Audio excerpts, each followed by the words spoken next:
పాపములకు జీతము మరణం అని బైబిల్ సెలవిస్తున్నది. ప్రియ సహోదరులారా, ఏ భేదం లేదు. దేవుడి వాక్యం తీసుకోండి. మనుషులను ప్రేమిస్తూ దేవుడి లోకంలోకి వచ్చినాడు. ప్రియ సహోదరులారా,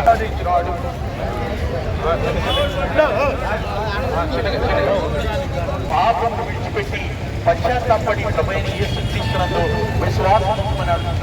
ఆ ప్రభువైన యేసు క్రీస్తు వారి యందు విశ్వాసం వచ్చండి. నరకం నుంచి మరణం నుంచి మీరు తప్పించబడతారు. మీకు తెలుసా, చనిపోయిన తర్వాత ఏమవుతాం? చనిపోయిన తర్వాత మనం మట్టికి వెళతాం. మన శరీరం వెళ్ళింది, కానీ ఆత్మ దేవుడి దగ్గరికి వెళ్ళింది. ఎందుకంటే ఆత్మ దేవుడు ఇచ్చినది కాబట్టి మన ఆత్మ నిరంతరం నిలిచింది. మన శరీరం ఒక రోజున నేను ముసలివాడిని అవుతాను, నా ఇంటికి తెల్లగా ఉంది, నేను ముసలివాడిని అయిపోతాను, బలహీనుడిని అవుతాను. కానీ నా ఆత్మ దేవుడు అనుగ్రహించినది కాబట్టి దేవుడి దగ్గరికి తిరిగి వెళ్ళింది. ఇంకో నరుడి ఆత్మ యెహోవా పెట్టిన దీపము. ఈ ఆత్మ, ప్రతి వారి ఆత్మ అది నిత్యము జీవించదు. నిరంతరము మనం జీవించబోతున్నాం. ఈ భూమితోటి మన జీవితం ఆగిపోవటం లేదు. మరణించినా కూడా మన ఆత్మ దేవుడి దగ్గరికి వెళ్ళింది.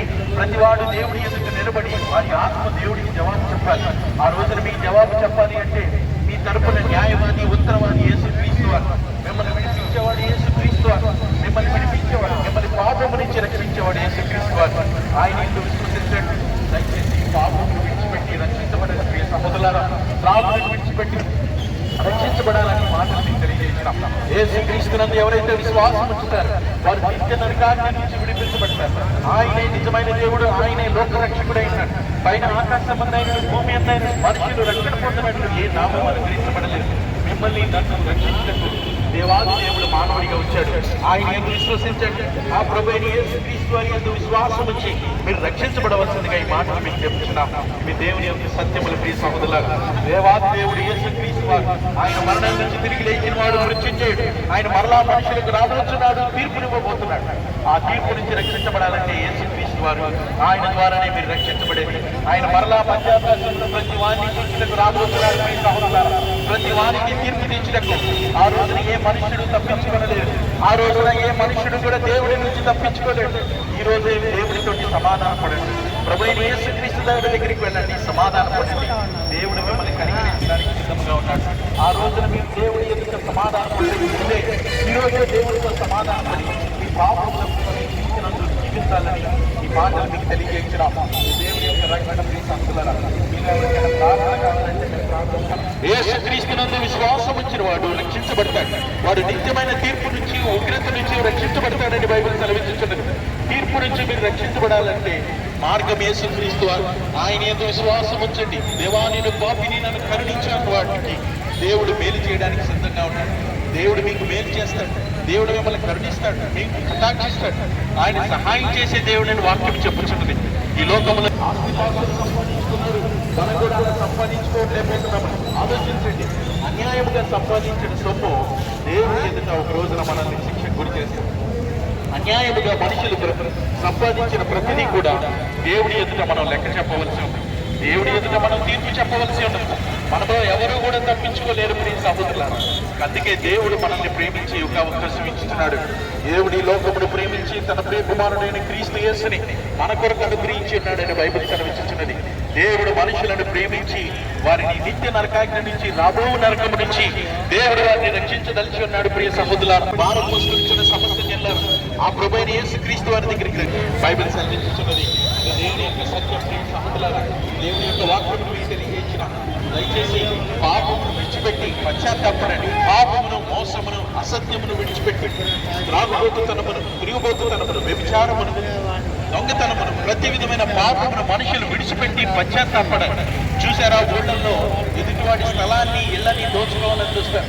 ఎదుటివాడి పొలాన్ని, ఇంటిని, వాళ్ళ యొక్క వస్తువుల్ని ఏదో ఒక రకంగా కాజేయాలని వాళ్ళకు పులిమేరలను మార్చడం, వారి ఇంటి స్థలాల్ని మార్చడం, అక్రమంగా పక్కకి జరగడం, ఇలాంటివి అనేకమైనవి వారి హృదయాల్లో.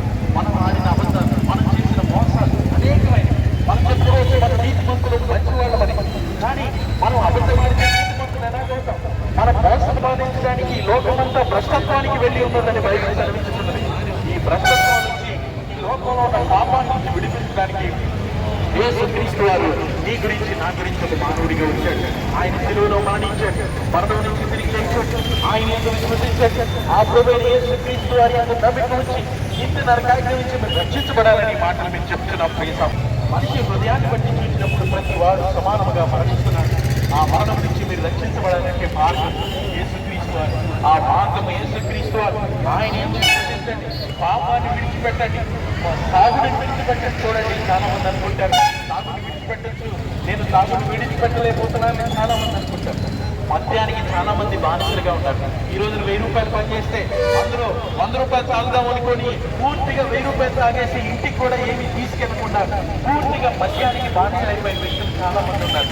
దానివల్ల మీ కుటుంబం నష్టం, దానివల్ల మీ పిల్లలకి నష్టం. ఇది వాస్తవ సత్యం ప్రియ సహోదరులారా. మనుషులు మద్యానికి పాపానికి బానిసలైనారు. ప్రతి వాడిని కూడా మద్యము కాదు, మద్యం అనేటువంటి దురాత్మ వాడిని పట్టి ఉన్నది. మనిషి హృదయంలో ఆ దురాత్మ పట్టి ఉండడం చేత వాడు జయించలేకపోతున్నాడు. మద్యాన్ని జయించగలిగిన మార్గం యేసుక్రీస్తు వారు ఒక్కడే. మద్యాన్ని నుంచి విడిపించగలిగిన వాడు యేసుక్రీస్తు వారు ఒక్కడే. మద్యం ఒకటే కాదు, అనేకమైన ఉన్నది. వ్యభిచారం ఉన్నది, దొంగ వ్యాపారం ఉన్నది, డబ్బులు నాశించేది ఉన్నది. ప్రతి విధమైన పాపమును జయించాలి అంటే ప్రభు అయిన యేసుక్రీస్తు వారి మార్గము. ప్రభు అయిన యేసుక్రీస్తు ఆయన మరణమును జయించినవాడు, ఆయన పాపమును జయించినవాడు. కాబట్టి నీకు నాకు విడుదల. దేవుడు ఆశించింది ఏంటో తెలుసా? ఈ దేవుడు ఆశించింది నిన్ను పూజలు చేయమంటలేదు, నిన్ను బతికివ్వమంటలేదు. ఆయన ఎదుటని పాపములపుకొని నీతి న్యాయం జరిగిన దేవుడికి కావాల్సింది మన హృదయం. దేవుడికి కావాల్సింది మానవులు తమ పాపములు ఒప్పుకొని విడిచిపెట్టి యేసుక్రీస్తునందు విశ్వాసపరచాలనేది దేవుడు కోరుకున్నది. ప్రియ సహోదరు, ఆయన మనుషులను లేవనెత్తగలడు, మనుషులకు నిత్య జీవాన్ని, నూతనమైన జీవాన్ని ఇవ్వగలడు. ఆయనే యేసుక్రీస్తు వారు. ఆయన ఎందుకు విశ్వసించండి. ఆయన చెప్తున్నది, ప్రయాసపడి భారం మోసుకొనిచున్న సమస్త కిందరా నా ఎదుగురండి, నేను మీకు విశ్రాంతిని కలుగు చేస్తానని దేవుడు వాక్యం చెప్తున్నారు. ఈ మాటలన్నీ కూడా బైబిల్లో ఉన్నవి, మా దగ్గర ఉచితంగా ఉన్నాయి, కావాల్సిన తీసుకొని సహోదరులారా. ప్రయాసపడి భారం మోసుకున్న సమస్త కిందరా ఆ ప్రభువుని యేసుక్రీస్తు వారి దగ్గరికి వచ్చి ఆయన ఎందుకు విశ్వసించి మీరు రక్షించబడండి. ఆయన ఎందుకు నమ్ముకోవాల్సిన వాడు నరకాగ్ని నుంచి, తీర్పు నుంచి విమోచించబడతాడు. ప్రియ సహోదరులారా, ఉగ్రత నుంచి, తీర్పు నుంచి మీరు రక్షించబడతారని బైబిల్ చెప్తున్నది.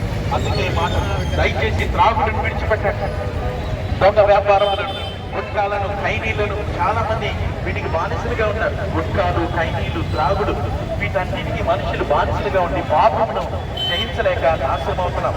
మనిషి ఆరోగ్యము, మనిషి జీవితం అంతా నాశనం అవుతుందని బైబిల్ చెబుతున్నది.